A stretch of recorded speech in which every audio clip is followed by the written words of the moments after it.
பிரியாணி சாப்பிட்டு ரொம்ப நாள் ஆச்சு அப்படின்னு நினச்சிக்கிட்டு சரி வெஜிடபிள் பிரியாணி பண்ணலாம் அப்படின்னு சொல்லி காய் எல்லாத்தையும் கட் பண்ணி பிரியாணிக்கு எல்லாம் ரெடி எல்லாம் தேவையான ஜாமான் எல்லாத்தையும் ரெடியாக எடுத்து வச்சிட்டேன். திடீர்னு அங்கேருந்து ஓடி வந்து எங்கள் ஆள் வெளியே போயிருந்தவர் ஒரு செவரட்டியையும் ஒரு 1/2 கிலோ கறியையும் கையில் கொடுத்து நல்லா சமைச்சு வை, நான் வெளில போயிட்டு வரேன்ட்டு கொடுத்துட்டு அவர் ஓடிட்டாரு. சரி நம்ம என்னடா பண்ணலாம், இதை தெரிஞ்சனாலும் முன்னாடியே சிக்கன் பிரியாணியாவது போட்டிருக்கலாமே அப்படின்னு நினச்சிட்டு சரி விடு சிக்கன் 65 போட்டுடலாம் அப்படின்ட்டு கொஞ்சோண்டு சிக்கனை நல்லா மஞ்சள் தூள் உப்பு போட்டு நல்லா 2 முட்டையும் கழுவி வாஷ் பண்ணி எடுத்து வச்சுட்டு நமக்கு தேவையான மசாலா எல்லாம் வீட்டிலே செஞ்சாச்சு. ஒரே ஒரு மசாலா மட்டும்தான், கரம் மசாலா மட்டும்தான் கடையில் வாங்கிட்டேன். மற்றபடி எல்லாமே வீட்டில் இருக்க குழம்புக்கு போடுற மிளகாத்தூள், மல்லித்தூள், இஞ்சி பூண்டு விழுது, கொஞ்சமாக தயிர் எல்லாத்தையும் ஆட் பண்ணிவிட்டு பார்த்தா ஒரு கலர் கூட தெரியல. சரி லைட்டாக கேசரி பவுடர் ஆட் பண்ணு அப்படின்னு சொல்லி பண்ணிவிட்டா செம்ம கலர்ஃபுல்லாக இருந்துச்சு. ஓகே, எல்லாத்தையும் நல்லா கிளஞ்சி ஒரு மசாலா ஒரு படாமல் இருக்காமல் எல்லாத்துலேயும் நல்லா படுற அளவுக்கு நல்லா மசாலா ஃபுல்லாக அப்ளை பண்ணி நமக்கு தேவையான அளவுக்கு அப்ளை பண்ணியாச்சு. பண்ணிட்டு எல்லாத்தையும் ரெடி பண்ணி சரி 1 ஹவர் ஊறட்டும் அப்படின்னு சொல்லி அதை மூடி அங்கிட்டு ஓரங்கட்டியாச்சா வச்சாச்சு. நான் சொல்ல மறந்துட்டேன், இன்னைக்கு குடியரசு தினம். அனைவருக்கும் குடியரசு தின நல்வாழ்த்துக்கள். என்கிட்ட சின்ன குக்கர் இல்லை. சரி நம்மக்கிட்ட இருக்கிறதே இந்த குக்கர் தான், ஒரு குக்கர் தான். நம்ம என்ன செஞ்சாலும் இதில் தான் செஞ்சு ஆகணும் பிரியாணின்னு எடுத்துக்கிட்டேன். சரின்ட்டு நம்ம குக்கரை நல்லா க்ளீன் பண்ணி ஏற்கனவே க்ளீன் பண்ணி தான் வச்சுருந்தேன். இருந்தாலும் சமைக்கிறதுக்கு முன்னாடி எப்போயுமே க்ளீன் பண்ணணும், அதுதான் நம்ம உடம்புக்கும் நல்லது. சரி ஓகே, அதை க்ளீன் பண்ணி கொண்டு வந்து வச்சுட்டு வெஜ்ஜு பிரியாணி செய்யலாமேன்னு ரெடி பண்ணியாச்சு. காய், கேரட்டு, பீன்ஸு, உருளைக்கிழங்கு, அப்புறம் பச்சை பட்டாணி இது எல்லாத்தையும் ரெடி பண்ணி எடுத்து வச்சுட்டு பட்டை, கிராம்பு, பிரிஞ்சி இலை, ஏலக்காய், மிளகு, சோம்பு எல்லாத்தையும் ரெடி பண்ணி எடுத்து வச்சாச்சு. கொஞ்சமாக ஸ்டவ்வை பற்ற வச்சு விட்டு நம்ம குக்கரை வச்சு அதில் ஒரு 2 ஸ்பூன் அளவுக்கு நெய் ஊற்றி ஒரு 2 ஸ்பூன் அளவுக்கு கடலை எண்ணெய் ஆட் பண்ணி நல்லா ஆயிலை சூடு பண்ணிவிட்டு நம்ம மசாலா பொருளெல்லாம் சேர்த்துருவோம். இந்த கறி மசாலா பட்டை பொருட்கள் எல்லாம் சேர்த்து விட்டா நல்லா டப் டப் டப் டப்னு வெடிச்சிச்சு. ரொம்ப ஹாப்பி. சரி இன்னைக்கு ஞாயிற்றுக்கிழமை நமக்கு பிடிச்ச மாதிரி நல்லபடியாகவே அமையிற மாதிரி தான் இருக்குது அப்படின்னு சொல்லிட்டு நானும் ஒன்று ஒன்றா சமைக்க ஸ்டார்ட் பண்ணிட்டேன். தக்காளி, வெங்காயம், இஞ்சி பூண்டு பேஸ்ட்டு, கொஞ்சமாக லெமனு, தயிர் எல்லாத்தையுமே போட்டு நல்லா வதக்கி விட்டுட்டு எல்லாமே நல்லா ப்ரௌன் கலர் ஆகிற அளவுக்கு வெங்காயத்தை வதக்கி விட்டு அதுக்கு மேலே தான் ஒன்று ஒன்றா போட ஆரம்பித்தேன். ஒன்று நானாவது வளர்ந்துருக்கணும், இல்லாட்டி ஆள் வளர்ந்துருக்கணும், இல்லாட்டி அறிவாவது வளர்ந்துருக்கணும்னு சொல்லுவாங்க. பண்ணிக்கிட்டு இருக்கையிலே டப்பு டப்புன்னு தெரிச்சு எல்லாம் கண்ணுக்குள்ளெல்லாம் போய் கண்ணு போச்சு. நல்ல வேளை கண்ணுக்கு எதுவும் ஆகலை. பட்ட வாக்கில் அது தேய்ச்சானா சரியாக போயிடுச்சு. அந்த கண்ணுக்கு எதுவும் ஆகலை. ஏற்கனவே கொஞ்சம் கண்ணில் ப்ராப்ளம் இருக்கிற. சரி அதை விடு பார்த்துக்குவோம். நல்லாவே வந்துச்சு. ஒன்று ஒன்றா நல்லா செஞ்சாச்சு. காயெலாம் ஃபுல்லாக நிறையா ஒரு 2 உருளைக்கிழங்கு, ஒரு 10 பீன்ஸு, ஒரு 6 கேரட்டு, ஒரு 150 கிராம் போல் பச்சை பட்டாணி எடுத்தாச்சு. இந்த அளவே நாங்கள் 2 பேர் தான், என் பையன் ஒருத்தன் 3 ஆள் தானே போதும் அப்படின்ட்டு அதை இது பண்ணியாச்சு. இந்த வாரம் வியாழக்கிழமை வந்து நாங்கள் சந்தைக்கு போயிருந்தோம். அப்போ வந்து எங்களையும் வர சொல்லியிருந்தாரு. அவரும் அங்கேருந்து வந்தார். அப்போ நான் போனப்போ கொத்தமல்லி, புதினாலாம், கருவேப்பிலை எல்லாமே நான் வாங்கிட்டு வந்திருந்தேன். அதனால் இன்றைக்கி கொத்தமல்லி, கருவேப்பிலையெல்லாம் கொஞ்சம் ஸ்பெஷலாகவே போட்டாச்சு. மேக்ஸிமம் கிடைக்காது நமக்கு கொத்தமல்லி, கருவேப்பிலை, புதினா. இது இல்லாமல் தான் நிறைய டைம் பிரியாணி, கறி குழம்பெல்லாம் பண்ணியிருக்கிறேன். இன்றைக்கி அது கிடைச்சது ரொம்ப பெரிய சந்தோஷம். இந்த பச்சை பட்டாணியை காலையில் தான் நைட்டே வாங்கிட்டு வந்து ஊற வச்சுட்டேன். நைட்டே வாங்கிட்டு வந்து ஊற வைக்கல, நைட்டே வாங்கிட்டு வந்து கவரை ஓப்பன் பண்ணாமல் அப்படியே வச்சுட்டேன். அது பார்த்தா எல்லாம் முளைச்சி இருந்துச்சு. 1 சென்டிமீட்டர் அளவுக்கு. சரி முளைக்கட்டிய பயிர் உடம்புக்கு நல்லதுன்னு பார்த்தா அது சரி ஒரு 2 நிமிஷம் ஊற வைக்கலாமேன்னு வச்சா எல்லாமே பார்த்தா கலர்லாம் பச்சை கலர் ஃபுல்லாக போய் வெள்ளை பட்டாணியாக இருக்குது.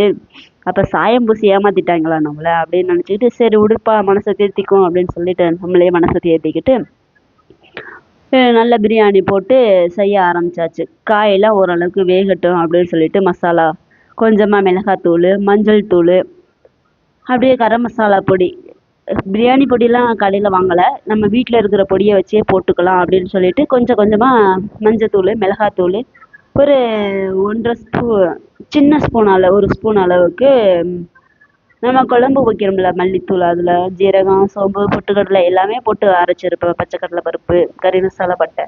ஸோ அந்த படியை வேணே போட்டாச்சு.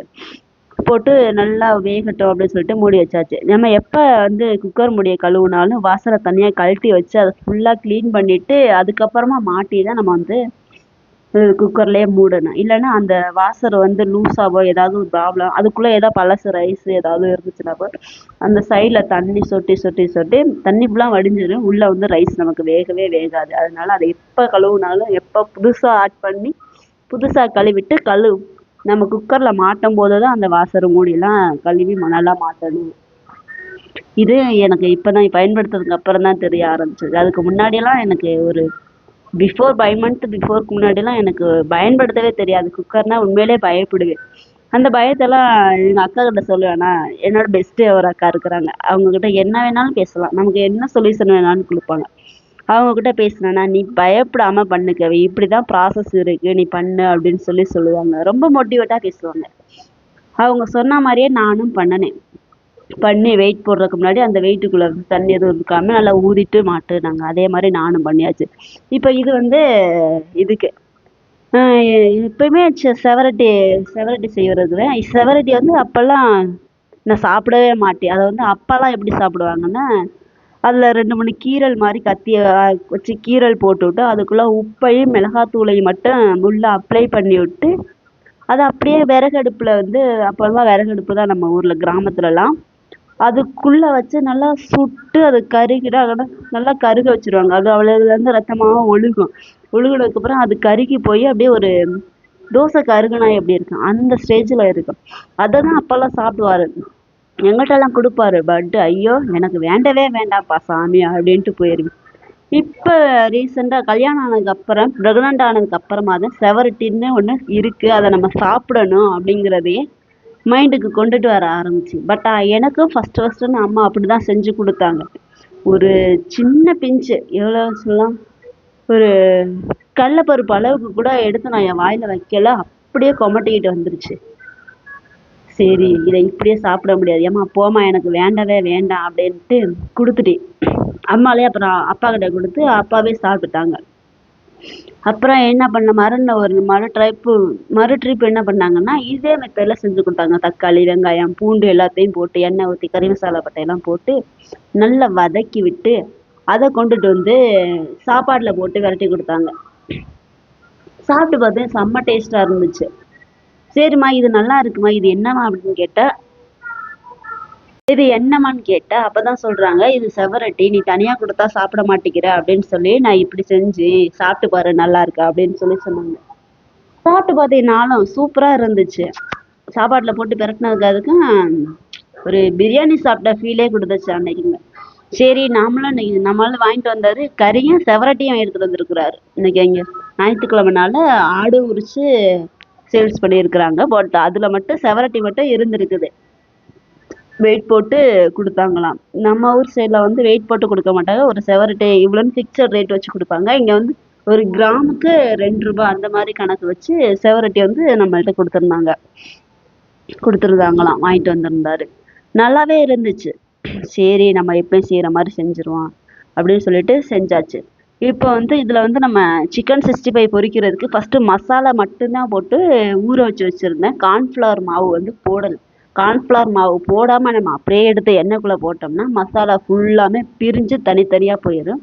அதே ஃபஸ்ட்டுலேயே கார்ன்ஃப்ளவர் மாவு போட்டு ரொம்ப நேரமாக ஊற வச்சுருந்தோம்னாலும் அது பிரிஞ்சிடும். அதனால எண்ணெய்க்குள்ளே போடுறதுக்கு 2 நிமிஷத்துக்கு முன்னாடி தான் நம்ம இந்த கார்ன்ஃப்ளவர் மாவையே உள்ளே ஆட் பண்ணணும். எண்ணெய் சட்டி அடுப்பில் வைக்கும்போது நம்ம ஆட் பண்ணினாலே போதும். எண்ணெய்க்குள்ளேயும் போட்டு எடுக்கலாம். தோசைக்கல் கொஞ்சம் குழி தோசைக்கல்லாக இருந்துச்சுன்னா அதுலேயும் லைட்டாக எண்ணெய் ஊற்றி அப்படியே திருப்பி திருப்பி விடலாம். நம்ம மீனில் இருக்கிற மாதிரியும் ட்ரை பண்ணலாம். பட் ஆனால் அது வந்து ரொம்ப நோண்ட பிடிச்ச வேலையாக இருக்குது அப்படின்ட்டு நம்ம அளவாக எண்ணெய் ஊற்றி நம்மக்கிட்ட இருக்கிறது இந்த சட்டி தான். இதை அப்படியே எடுத்து வச்சுக்கிட்டு இது பார்த்தா நல்லா சூப்பராக வெந்திருந்துச்சு. சரி இன்னைக்கு ஒன்றும் பிரச்சனை இல்லை அப்படின்னு நினச்சிட்டு ஒரு பாக்ஸில் எடுத்து வச்சுட்டு, ஆயிடுச்சோ இந்த சட்டியை பார்க்கும்போது தான் ரொம்ப வருத்தமாக இருந்துச்சு. இப்போதைக்கு ஒயிட் ரைஸ் இருந்தால் இதில் போட்டு நல்லா பிரட்டி சாப்பிட்லாமே, செம்ம டேஸ்ட்டாக இருக்கும் அப்படின்னு நினச்சிட்டு, சரி இது நமக்கு இன்னைக்கு கிடைக்கல அப்படின்னு சொல்லிட்டு வலிச்சு எவ்வளோக்கு கழுவி எடுக்க முடியுமோ வலிச்சு எடுத்து வச்சுட்டு சட்டியை மட்டும் கழுவி கொண்டுட்டு வந்து வச்சு எண்ணெய் ஊற்றியாச்சு. நல்லா எண்ணெய் ஊற்றி நல்லா இந்த எண்ணெய் ஊற்றுறதுக்கு கொஞ்சம் ஒரு நிமிஷத்துக்கு முன்னாடி தான் நம்ம அந்த மசாலாவை போட்டு எப்பயுமே பிரட்டணும். அதுதான் நமக்கு வந்து எண்ணெய் பிரிஞ்சு எண்ணெயில் வந்து மசாலா ஃபுல்லாக பிரிஞ்சு போயிடாம நமக்கு கிடைக்கும். இப்படி ஒன்று ஒன்றா எடுத்து எண்ணெய்க்குள்ளே போட்டு எடுத்த உடனே கரண்டியை வச்சு நம்ம கிண்டிடவே கூடாது. ஒரு 3 நிமிஷம் வரைக்கும் அது அப்படியே அந்த எண்ணெய்க்குள்ளேயே கிடக்கட்டும். ஃபஸ்ட்டு எடுத்து போட்டு ஒரு 3 நிமிஷம் கழிச்சு அதுக்கப்புறமா அரிகரண்டி வச்சு நல்லா சுற்றி பிரட்டி விட்டோம்னா மேலே வேகாமல் இருக்கிற பக்கம்லாம் உள்ளே போய் நல்லா சூப்பராக கிறிஸ்பியாக வெந்து வரும். மினிமம் 6லேருந்து 7 நிமிஷம் வரைக்கும் நமக்கு வந்து சிக்கன் வேகும். எண்ணெய்க்குள்ளே கிடந்த அப்போ தான் சீக்கிரம் அப்போ தான் நல்லா கிறிஸ்பியாக வெந்திருக்கும் சிக்கன். ஸோ அதனால சரி அதை போட்டு விட்டது. நம்ம அடுப்பில் எண்ணெய் அது இதுன்னு தெரிச்சிருந்துச்சு. இன்னைக்கு சமைக்கிறதுக்குள்ளே கிட்டத்தட்ட 1.5 hour இருந்து 2 மணி நேரம் வரைக்கும் சமையல் வேலை தான் ஃபுல்லாகவே பார்த்துட்டு இருந்தேன். சரி இருக்கிற கிளைமேட்டுக்கு தண்ணி வேற சுடுதண்ணி தான் வச்சு குடிக்கன்னு சொல்லிட்டு அந்த அடுப்பில் குக்கரை இறக்கி வச்சுட்டு அங்கிட்டு வந்து அடுப்பில் தண்ணி போட்டு விட்டாச்சு.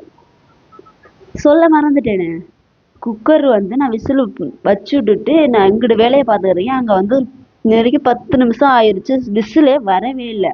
என்னடா அப்படின்னு பார்த்துட்டு மேலே வந்து லைட்டாக கரண்டி வச்சு தட்டி விட்டேன் விசில். அதுக்கப்புறமா தான் விசிலே வந்துச்சு. சரி அப்படின்னு சொல்லிட்டு விசில் வந்த உடனே நான் ஆஃப் பண்ணிட்டேன். விசில் வந்து ஏன்னா வந்து நான் போட்ட அரிசி வந்து 1 டம்ளர் 2 டம்ளர் தான் தண்ணி வச்சிருந்தேன். காயை கணக்கு பண்ணாமல் நான் மட்டும் தண்ணி கம்மியாகவே வச்சுட்டேன். அரிசிக்கு மட்டும் கணக்கு பண்ணி தண்ணியை வச்சுட்டேன். சரி அது ஒரு பயம் வேற, அது வெந்திருக்குதோ அடியில் ஏதாவது பிடிச்சிருக்கோ என்னமோ ஏதோன்னு ஒரு பக்கம் பயமாகவே இருந்துச்சு. சரி அதனாலயே ஒரு விசில் மட்டும், அதுவும் விசில் வரவே இல்லை, நானா விசில் ஏற்படுத்தி விட்டது அந்த மேலே இருக்க வெயிட்டில் தூக்கி விட்டு அப்படின்ட்டு டக்குன்னு குக்கரை ஆஃப் பண்ணிட்டேன். கீழே உடனே ஆஃப் பண்ணிட்டு அந்த பக்கம் இருந்து தண்ணியை போட்டு விட்டாச்சு. இதை பாருங்க, நல்ல சிக்கன் வந்து மொறுன்னு செம்மையாக வெந்திருக்குது. நம்ம சிக்கன் போடுறதுக்கு முன்னாடி எப்பவுமே கொஞ்சோண்டு கருவேப்பிலையை போட்டு விட்டு அது செய்யும்போது நமக்கு இன்னும் அந்த எண்ணெயிலேருந்து நம்ம யூஸ் பண்ணுற எண்ணெயோட ஸ்மெல் வந்து அதில் அதிகமாக இருக்காது. எண்ணெயை வந்து அதிகமாக குடிக்காது. சிக்கன் வந்து அதிகமாக எண்ணெயை குடிச்சிடாது, நல்லா டேஸ்ட்டாக இருக்கும். சிக்கனை வந்து நம்ம எப்பயுமே கொஞ்சம் சூடு, சிக்கன் 65 செஞ்சாலே அது சூடு வந்து கம்ப்ளீட்டாக இறங்கி ஜில்லுன்னு ஆகிறதுக்கு முன்னாடியே நம்ம அதை சாப்பிட்டோம். அப்போ தான் அதோட முழு டேஸ்ட்டு கிடைக்கும். நல்ல டேஸ்ட்டு வந்து அப்போ தான் தெரியும். ரொம்ப ஜில்லுன்னு ஆறி போச்சுன்னா அந்த டேஸ்ட்டு கிடைக்காது. இப்போ அந்த எண்ணெயை வந்து நம்ம எடுத்து வச்சிருவோம். நான்வெஜ் செஞ்சுட்டு ஆனியன் ரைத்தா செய்யலைன்னா அது எதையோ இழந்த ஒரு ஃபீலாகவே இருக்கும். எப்போ நான்வெஜ் செஞ்சாலும் கண்டிப்பாக இந்த ஆனியன் ரைத்தா வந்து இருக்கணும். நான் எப்பயுமே பச்சை மிளகாய், வெள்ளரிக்காய், வெங்காயம் 3 சேர்த்து தான் ஆனியன் ரைத்தா செய்வேனே. இன்றைக்கிங்க வந்து பச்சை மிளகாய் வந்து எனக்கு கிடைக்கல. வெள்ளரிக்காயும் மார்க்கெட்டில் போனதுக்கு கேட்டதுக்கு வேண்டாம், எல்லாருக்கும் கோல்டாக இருக்குது அப்படின்னு சொல்லிட்டாரு.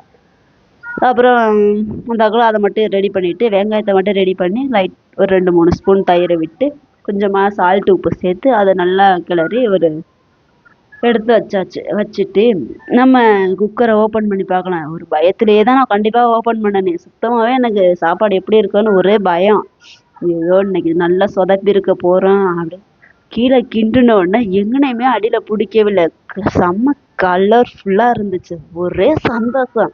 என் பெற்ற இன்பத்துக்கு அளவே இல்லை அப்படிங்கிற மாதிரி அவ்வளோ ஒரு கலர்ஃபுல்லாக இருந்துச்சு. கொஞ்சம் கூட அடி பிடிக்கலை. சரி நம்ம சர்வ் பண்ணி சாப்பிடலாம் அப்படின்னு சொல்லிட்டு எல்லாத்தையும் எடுத்துகிட்டு வந்து ரெடியாக வச்சுட்டு பிரியாணி போடும்போதே நாக்கு எச்சு ஊறுது. அந்த அளவுக்கு அவ்வளோ ஒரு கலர்ஃபுல்லாக செம்ம டேஸ்ட்டாக இருந்துச்சு. நான் செஞ்சதுலே நல்ல ஒரு பிரியாணி. அதுவும் ஃபஸ்ட் டைம் வெஜ்ஜு பிரியாணி செஞ்சுருக்கிறேன். இதுக்கு முன்னாடி நான் செஞ்சதே கிடையாது. இப்போ தான் ஃபஸ்ட் டைம் வெஜ்ஜு பிரியாணி. இதுக்கு முன்னாடி நான்வெஜ்ஜில் கூட சிக்கன் பிரியாணி செஞ்சுருக்கேன். இப்போ தான் ஃபஸ்ட்டு. ஆனால் அது ஒரு நல்ல காம்பினேஷனாக என்னன்னு கூட தெரியாது. வெஜ்ஜு பிரியாணிக்கு சிக்கன் 65 சைடிஷாக பயன்படுத்துறது. பட் ஆனால் நல்லா இருந்துச்சு. அந்த நாளை வந்து மறக்கவே முடியாது. காலையில் இட்லி சாப்பிட்டு தக்காளி சட்னி வச்சு சாப்பிட்டுவிட்டு மதியத்துக்கு வந்து ஒரு நான்வெஜ்ஜில் எடுத்து சமைச்சு சாப்பிடும்போது அவ்வளோ ஒரு செம்ம டேஸ்ட்டாக இருந்துச்சு. நான் எதிர்பார்க்கவே இல்லை இன்னைக்கு இந்த மாதிரிலாம் நம்ம சாப்பிடுவோம் அப்படின்னு கூட நான் எதிர்பார்க்கவில்லை. அந்த அளவுக்கு ஒரு எக்ஸைட்மெண்ட்டாக இருந்துச்சு. அந்த நாளே ஒரு எக்ஸைட்மெண்ட்டாக இருந்துச்சு.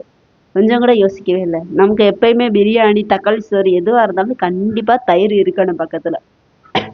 சாதாரணமாக வந்து சாப்பிடவே மாட்டேன் எப்பயுமே. தயிரில் தான் பிணைஞ்சு சாப்பிடுவேன். அது ஒரு செம்ம டேஸ்ட்டு. இது நான் ஃபஸ்ட்டுன்னு எங்கள் மாமா வீட்டில் தான் சாப்பிட்டேன். எங்கள் அக்கா சமைச்சு கொடுத்துருந்தாங்க.